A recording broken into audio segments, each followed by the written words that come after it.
السلام عليكم عزيزي المشاهد. عمرك حسيت إنك بتعيد نفس الغلط كل يوم؟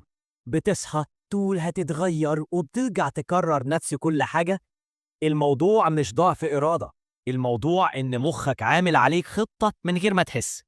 المخ بيحب يفكر كل يوم من أول وجديد، فبيخزن تصرفاتك على نظام تلقائي أوتو بايلوت.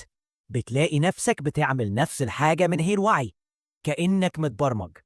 يعني إيه أوتو بايلوت؟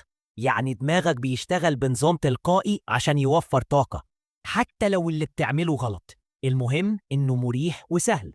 المشكلة مش في إنك غلطت، المشكلة إنك كل يوم بتقع في نفس الغلطة، وكل مرة بتصدق نفسك لما تقول أنا هتغير. بس في طريقة تخرجك من دايرة التكرار دي.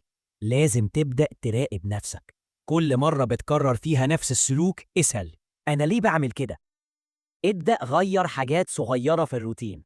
بدل ما تقوم تمسك تليفونك أول ما تصحى، قوم اشرب مية. اخلق كسر بسيط في الحلقة وهتشوف فرق كبير. وكل ما دماغك يحاول يرجعك للعادي، افتكر إن الراحة مؤقتة، بس التغيير بيدي نتيجة حقيقية. مخك مش ضدك، بس هو محتاج منك تدريب. خليك فاكر، العادة بتتغير بالتكرار مش بالأمل بس.